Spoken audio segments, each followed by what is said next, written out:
नमस्कार।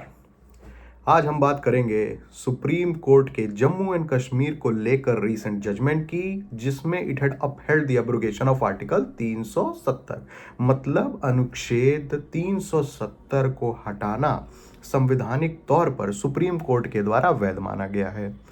तो supreme court की संवैधानिक पीठ ने सर्वसम्मति से यह निर्णय लिया है कि आर्टिकल 370 को हटाना इज कॉन्स्टिट्यूशनली वैलिड। अब संवैधानिक पीठ यानी कॉन्स्टिट्यूशनल बेंच किसको बोलते हैं? कॉन्स्टिट्यूशनल बेंच मतलब 5 या उनसे अधिक जजों की बेंच बनाई जाती है तब जब कुछ जटिल मुद्दे हों जिनमें कॉन्स्टिट्यूशनल इंटरप्रिटेशन की जरूरत पड़े, और आर्टिकल 370 डेफिनेटली उनमें से एक मुद्दा था जिसके लिए बेंच कॉन्स्टिट्यूट की गई थी, और उसके डिसीजन पर चलिए अब हम बात करें। आज हम सिर्फ इस पे बात करेंगे कि सुप्रीम कोर्ट के समक्ष 370 को लेकर कौन कौन से प्रमुख मुद्दे थे। तो इस पिटीशन में देयर वर 4 की issues that were challenged on the government's decision. पहला क्या है? ऑन द सॉवरेनिटी, मतलब संप्रभुता, आसान शब्दों में self governing nature of Jammu and Kashmir. अब पिटिशनर्स ने आर्ग्यू किया कि Jammu and Kashmir retained an element of internal sovereignty और ऑटोनॉमी। और ये कैसे? उन्होंने इसके पीछे क्या बोला कि भैया क्योंकि constituent assembly of Jammu Kashmir recognise हुई, उनका सेपरेट कॉन्स्टिट्यूशन रिकॉग्नाइज हुआ, उनका सेपरेट फ्लैग रिकॉग्नाइज हुआ, इस वजह से जम्मू कश्मीर के पास अपनी खुद की कुछ सॉवरेनिटी है। बट सुप्रीम कोर्ट ने बोला कि जैसे कि अन्य राज्य रजवाड़े जो भारत में विलय के समय अपनी सॉवरेनिटी जिन्होंने डिसॉल्व कर दी, उसी प्रकार से जम्मू कश्मीर की भी कोई इंटरनल सॉवरेनिटी नहीं थी। अब इसको सपोर्ट करने के लिए सुप्रीम कोर्ट ने भर भर के डॉक्यूमेंट्स दिखाए पिटिशनर्स को, मतलब उनका सपोर्ट लिया। पहला, युवराज कर्ण सिंह का प्रोक्लेमेशन। ये युवराज कर्ण सिंह, अभी ये युवराज नहीं लग रहे हैं, बट उस समय ये सिर्फ 18 वर्ष के थे जब 1949 में इन्होंने यह प्रोक्लेमेशन इशू किया था। कर्ण सिंह आगे चल के कांग्रेस के काफ़ी इन्फ्लुएंशियल लीडर बने थे और इन्होंने काफ़ी मिनिस्ट्रीज को संभाला था। बाद में ये डिप्लोमेट भी बने थे भारत की तरफ से, यूएस एम्बेसडर एज ये एम्बेसडर यूएस गए थे। और अगर आप बीएचयू के इर्द गिर्द रहे हो तो आपको पता होगा कि ये बीएचयू के भी चांसलर काफ़ी सालों तक रहे थे। तो बात हो रही थी कि 25 नवंबर 1949 को युवराज कर्ण सिंह ने एक प्रोक्लेमेशन इशू किया था। अब अपडेट समझिए, 25 नवंबर 1949, भारत का संविधान कब अडॉप्ट हुआ था? 26 नवंबर 1949। मतलब भारत के संविधान के अडॉप्ट होने के एक दिन पहले कश्मीर के युवराज कर्ण सिंह ने जो प्रोक्लेमेशन इशू हुआ था उसमें कहा गया था कि Jammu and Kashmir has now accepted the supremacy of the Indian constitution. भाई एक दिन पहले, भारत के कॉन्स्टिट्यूशन के अडॉप्ट होने के एक दिन पहले अगर आप कोई प्रोक्लेमेशन दे रहे हो, उसका सीधा सीधा यही मतलब है। और मैं आपको पढ़ के भी वो प्रोक्लेमेशन सुना देता हूं जिसका सहारा सुप्रीम कोर्ट ने लिया है। The Yuvraj proclamation said that the provision of the said constitution shall, as from the date of its commencement, supersede and abrogate all other constitutional provisions inconsistent therewith which are at present in force in this state। तो supreme court ने इसको ऐसे interpret किया कि यह effectively had the merger like any other princely state.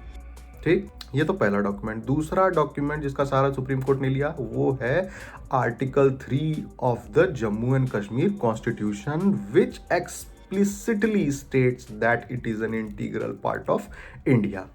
तीसरा document preamble of the constitution of Jammu and Kashmir, जो भी यही बोलता है कि Jammu and Kashmir is an integral part of India.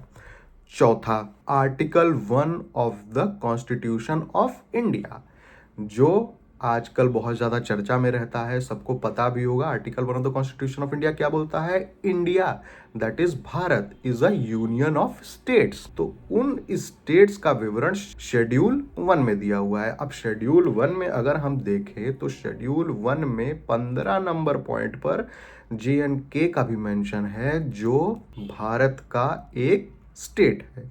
तो इसका भी सहारा सुप्रीम कोर्ट ने लिया कि भाई Jammu and Kashmir is an integral part of India, इससे भी हम समझ सकते हैं। उसके अलावा सुप्रीम कोर्ट ने बोला कि 4 मेंबर्स जम्मू एंड कश्मीर से गए थे भारत की कॉन्स्टिट्यूएंट असेंबली में भारत का संविधान बनाने के लिए। तो अगर आप भारत के इंटीग्रल पार्ट नहीं हैं तो किस हैसियत से आप गए भारत का संविधान बनाने के लिए भारत की संविधान सभा में? भाई अगर गए हैं आप वो संविधान बनाए हैं तो वो संविधान आप पे लागू भी होगा। एक और बात जो सुप्रीम कोर्ट ने बोली कि सॉवरेनिटी का मतलब क्या है, क्या स्टेट सॉवरेन होता है या लोग सॉवरेन होते हैं? सॉवरेन मतलब खुद सेल्फ गवर्निंग, तो सेल्फ गवर्निंग भाई लोग होते हैं ना, लोग अपने प्रतिनिधि चुनते हैं, वो प्रतिनिधि जाके संसद में कानून बनाते हैं, वो कानून फिर उन लोगों पे अप्लाई होता है।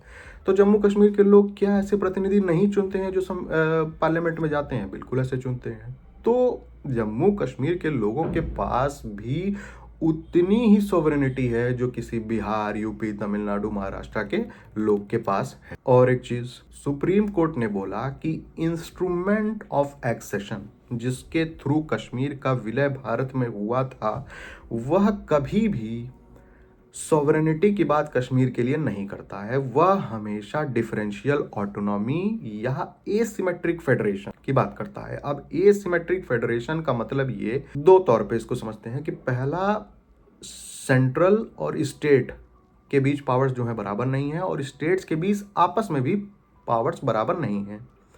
यह क्यों ऐसे होता है? क्योंकि इतनी विविधताएं हैं भारत में, हर राज्य बराबर नहीं है, किसी की ज्योग्राफी ऐसी नहीं है, कहीं पे ट्राइबल पॉपुलेशन ज़्यादा है, कुछ बॉर्डर स्टेट्स हैं। इस वजह से कुछ स्पेशल प्रोविजंस किए गए हैं सर्टेन स्टेट्स के लिए। जैसे अगर हम आर्टिकल 371 देखें उसमें करीब करीब 12 स्टेट्स के लिए स्पेशल प्रोविजंस दिए गए हैं और इनमें ऐसे राज्य हैं जैसे महाराष्ट्र, गुजरात, तेलंगाना, नॉर्थ ईस्ट के ऐसे राज्य हैं जिनको कुछ स्पेशल प्रोविजंस दिए गए हैं। फिर आप शेड्यूल 5th, शेड्यूल 6th ये सब देख लीजिए।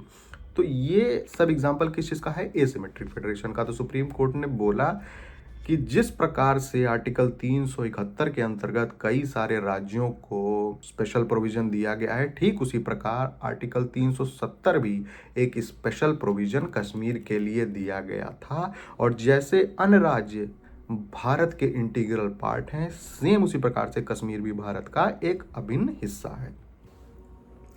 अब second issue that was challenged was whether article 370 is temporary और परमानेंट। अब ऐसी बात क्यों हो रही है? क्योंकि part 21 of the Indian constitution जिसके अंतर्गत आर्टिकल 370 भी आता है वह क्या बोलता है कि ये टेम्परेरी, ट्रांजिएंट और स्पेशल प्रोविजंस है। तो फिर ऐसी क्यों बात हो रही है कि this is acquired then permanent character article 370? ऐसा इसलिए क्योंकि पेटिशनर्स के लिए श्री कपिल सिब्बल ने आर्ग्यू किया कि Clause 3 of Article 370 prescribes recommendation of Constituent Assembly of the state, Constituent Assembly of Jammu and Kashmir for the abrogation of Article 370. और since ये Constituent Assembly of Jammu and Kashmir तो by 1957 में dissolve हो गई है, तो अगर वो डिसॉल्व हो गई then now this article has attained a permanent character. But इसको भी सुप्रीम कोर्ट ने रिफ्यूट कर दिया। उसने बोला नहीं, this was always meant to be a temporary and an interim arrangement. Because supreme court ने बोला कि उस समय की सिचुएशन ऐसी थी कि भाई आप वॉर चल रहा है, रायट्स हो रही हैं, महाराजा इंडिसाइसिव हैं जिसका फ़ायदा उठा के पाकिस्तान भी इंटरफेरेंस कर रहा है, फिर भारत ने ये मुद्दा कश्मीर में उठा दिया तो यूएन भी आ गया, फिर पूरा इंटरनेशनल अटेंशन भी वहाँ है। तो इतनी कॉम्प्लेक्स सिचुएशन हो गई थी जिसमें कि एक जिसको बोलते हैं कॉन्स्टिट्यूशनल इनोवेशन चाहिए था। Some sort of constitutional innovation was required कि इस कॉम्प्लेक्स सिचुएशन से डील किया जा सके और कश्मीर को भारत में ले आया जा सके। तो उसके लिए सुप्रीम कोर्ट ने बोला कि ये 370 लाया गया था which was always meant to be a temporary provision. Now the third issue that was part of this petition which was challenged on the legality of the abrogation. फिर वही क्लॉज 3 ऑफ आर्टिकल 370 के अंतर्गत ये बात हुआ कि चूंकि अगर constituent assembly of JNK dissolve हो गई है और उसने डिसॉल्व होने के पहले ये कभी रिकमेंड नहीं किया कि एब्रोगेट होनी चाहिए, तो प्रेसिडेंट ने जो प्रोक्लेमेशन इशू किया abrogating this article without any recommendation of the constituent assembly of the state, तो ये चीज वैलिड नहीं होनी चाहिए। बट फिर सुप्रीम कोर्ट ने क्या बोला? सुप्रीम कोर्ट ने कहा कि भाई आर्टिकल 370 क्लॉज 3 के तहत जो पावर है वह पावर प्रेसिडेंट की है। अगर कॉन्स्टिट्यूएंट असेंबली डिसॉल्व हो गई तो इसकी वजह से आप प्रेसिडेंट की पावर नहीं ले सकते हो। ये पावर है किसकी? This is the power of the president to abrogate this article, to dissolve this article. अब चूंकि कॉन्स्टिट्यूएंट असेंबली रही नहीं तो आप बोले प्रेसिडेंट की पावर एग्जिस्ट नहीं करती है, ऐसा नहीं है। फिर तो अगर हम देखें कि जो आर्टिकल 370 क्लॉज 1 का सहारा लेके जो over the years, over the 70 years Bharat का कॉन्स्टिट्यूशन एक्सटेंड किया गया जम्मू कश्मीर को, वो भी शुरुआत में तो कॉन्स्टिट्यूएंट असेंबली के रिकमेंडेशन से ही होना चाहिए था। लेकिन बाद में क्या हुआ कि ये स्टेट गवर्नमेंट की रिकमेंडेशंस पर भी बहुत से प्रोविजंस इंडियन कॉन्स्टिट्यूशन के अप्लाई किए जाने लगे जम्मू एंड कश्मीर।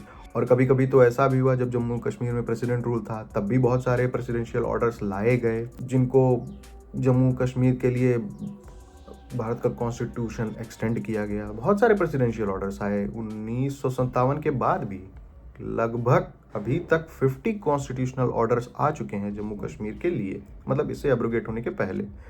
तो ये सारे फिर प्रेसिडेंशियल ऑर्डर्स भी आपके इनवैलिड हो जाएंगे। और जैसा कि गुलजारी लाल नंदा ने कहा था जब वह भारत के गृह मंत्री थे कि article 370 was the only way of taking the constitution of India into Jammu and Kashmir. It is a tunnel through which a good deal of traffic has already passed and more will. And the fourth and the last issue that was part of this petition वो ये कि this action was taken when there was president's rule in the state. और petitioners ने argue किया कि union टुक irrevocable, मतलब काफी बड़ा और काफी अटल डिसीजन लिया था। So the challenge was to extent of the powers that can be appropriated when article 356 मतलब president rule is in operation. President rule में क्या ऐसे बड़े और ऐसे इररिवोकेबल निर्णय लिए जा सकते हैं। तो इस पे तो supreme court did not go too much into this validity of the proclamation. क्यों? क्योंकि this was not the part of the original petition. और दूसरा, supreme court relied on the 9 जज bench ruling in SR Bommai case of 1994। उसमें क्या ruling था? उसमें supreme court ने बोला कि president's rule under article 356 is under judicial review but only to the extent that proclamation was not मैलिफाइड।